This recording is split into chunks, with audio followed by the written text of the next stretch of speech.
बुंदेलखंड राज्य की मांग पर टहरौली में तीसरे दिन भी जारी रहा अनशन।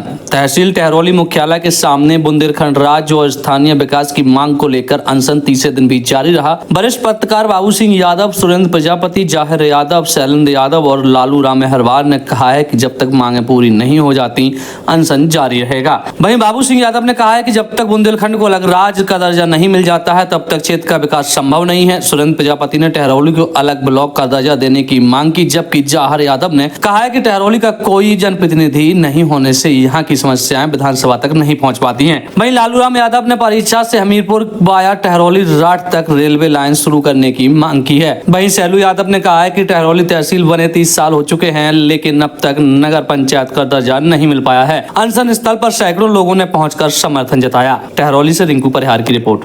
क्या नाम है आपका? बाबू सिंह यादव, पत्रकार। आज आप लोग यहाँ पे कितने लोग आमरण अनशन में बैठे? 5 जने बैठे। आज कितना? तीसरा दिन है। तीसरा दिन है। हाँ। क्यों आमरण अनशन की क्या जरूरत पड़ गई? आप पत्रकार हैं और आमरण अनशन की जरूरत पड़ रही है, क्या है? एक कहावत है, आपको मालूम हो जी। बच्चा जब पैदा होता है हाँ। वो जरा सा चलने लगता है तो वो जब तक रोता नहीं है तब तक उसकी माँ भी तो दूध नहीं पिलाती। अच्छा। तो आप जानते हो हम चिल्लाएंगे नहीं तो सरकार भी नहीं सुनने वाली है। सरकार तो सोचती है, इसलिए उसको जगाना है। सरकार तक हम अपनी बात को पहुंचा रहे हैं, इसलिए चिल्ला रहे हैं। क्या सरकार सो रही है क्या? हाँ, सो रही। सब सोच रहे हैं, सब हमको मूर्ख समझते हैं। तो आपका चिल्लाने का कारण क्या है? क्यों आमरण अनशन कर रहे हैं? क्या कारण? इसलिए चिल्ला रहे हैं, हमें टहरौली क्षेत्र का विकास कराना है। टहरौली क्षेत्र का विकास कराना, उसके साथ हमें बुंदेलखंड राज बनवाना है। जी।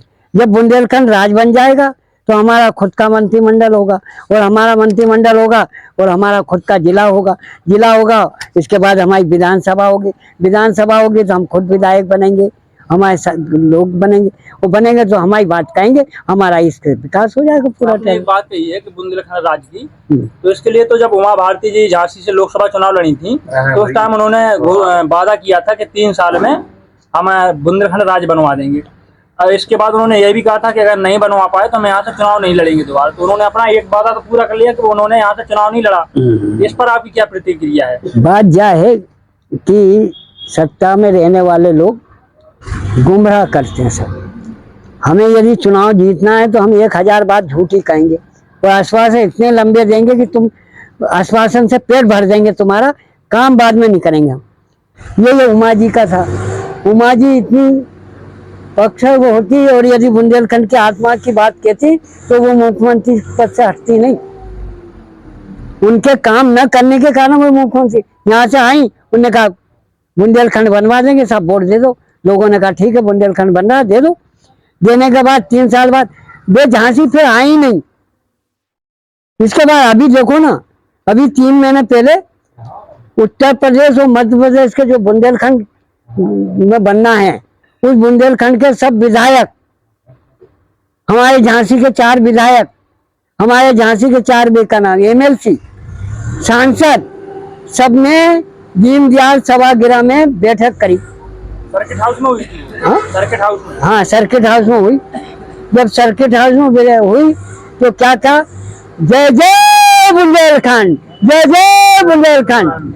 हम आज से प्रतिज्ञा करते हैं कि हम अपनी विधानसभाओं में, अपने विधान परिषद में और लोकसभा में चिल्ला के विधानसभा के अपने बुंदेलखंड प्रांत बनाने की बात करी। जब मैंने उनसे पूछा, अभी भी कई वक्त पूछता हूँ, तो इसमें तो रवि शर्मा जी जो झांसी सदर विधायक, उन्होंने तो इसकी मांग की थी ना विधानसभा में। नहीं की, झूठ बोलते हैं आप। मैंने की थी, वीडियो देखा है। नहीं, तो एक वीडियो आया था वो हमारा खान पान अलग है, हमारी भाषा अलग है, तो बुंदेलखंड हमारा राज्य क्यों नहीं दे रहे हैं? उस टाइम मुख्यमंत्री जी भी थे वहाँ पर, तो वो भी हंस रहे थे। नहीं, हंसते भाई, जब सरकार चाहती है। अब आपको बताएं कि मुख्यमंत्री जो होता है वो भी बड़े तेज होते हैं, छोटी मोटी हस्तियां तो है नहीं, ये इतनी बड़ी हस्तियां होती हैं। आप एक विशेषता बताऊं, आप कहोगे कि बाबू सिंह कहीं आलोचना हो रही है। योगी जी का गांव कौन सा है? गोरखपुर में चले जाओ तो आप पूरा जितना जिले का पैसा है, जितना बुंदेलखंड आपका उत्तर प्रदेश सरकार का राजस्व का है, वो जितना बजट बनता है उसमें 50% तो गोरखपुर में लग जाता है, 50% गोरखपुर में। इसके पहले आपके मुलायम सिंह जी से उनको देख लो, इसके बाद अपने अखिलेश भैया भाई उन्हें पूरा सेपई में 50% सेपई में, 25% सब मंत्री अपने अपने क्षेत्र में ले। हमें मिलता क्या है? तो वो इसलिए हंस रहे थे कि अब हम कहाँ से दे देंगे तुम्हें बुंदेलखंड। आपकी जो मांगे हैं, 7 सूत्रीय मांगे हैं, आपकी 7 मांगे हैं, अगर मांगों को नहीं माना गया तो आगे क्या रहेगा आपका? देखिए, हमारी आत्मा में ये पूरा विश्वास है कि कुछ मांगे तो मान ली जाएंगी अभी, पर मैं आपको विश्वास दिलाता हूँ सब लोगों को, 2027 जब होगा जब ये 7 मांगे आपके सामने दिखाई देंगी पूरी होती। 2027 तक आपको आस है कि मांग पूरी हो? हाँ, पूरी। जब तक मैं जिंदा हूँ तब तक तो लगा ही लूंगा पूरी, और नहीं आएगा तो हम अब यहाँ आंसर नहीं करूंगा कभी। लास्ट आंसर है। अब लखनऊ में आत्मदाह होगा सीधा, लखनऊ जाऊंगा, गाड़ी ले जाऊंगा, बसें ले जाऊंगा, मैं मेरे पास व्यवस्था है, सबको ले जाऊंगा, वहां आत्मदाह करूंगा, मुझे कोई नहीं रोक पाएगा। इससे पहले भी तो आपने तहसील के लिए एक बार आत्मदाह का प्रयास किया था। हाँ, मेरे को कृष्णा नगर थाने में रोक दिया गया था, हमारी पूरी बस अंदर कर ली गई थी, वो बिठा लिया गया, पर क्यों कहें, काफी स्वागत किया उन लोगों ने, कुछ बात नहीं की, बिठाया, ठंड सी, सब व्यवस्था करी, नई नई पल्ली गद्दे सब मंगाए गए, सुबह हमको नहलाया गया गर्म पानी से, नाश्ता कराया। इसके बाद उन्होंने कहा जेल जाना तैयार। फिर वो थे गृह मंत्री हमारे राजा रणजीत सिंह देव, उन्होंने वहां से टेलीफोन करा कि पूरी गाड़ी जितने लोग आए हैं सब मेरे घर आए। मैं उनके बंगले पर पहुंचा। इसके बाद उन्होंने कहा कि 5 जने चलेंगे बाबू सिंह जी, आप वो मुख्यमंत्री से मिलवा देते। हम मुख्यमंत्री से मिलने गए, वो थे श्रीपद मिश्र, उनके पास गए, मैं गया, हरगोविंद कुशवाहा गया, और मेरी लड़की गई, और 2 जने और से, वो 5 जने हम गए थे। अब अंदर चले गए, बातचीत हो गई, बोले, उन्होंने स्पष्ट कहा कि बाबू सिंह जी जब टरौली हम जिला बनाएंगे, आपको तहसील बनाएंगे, तब हम टरौली को तहसील बना दें। हमने कहा अनुमोदन हो गया साहब हमारा, देख तो लो आप।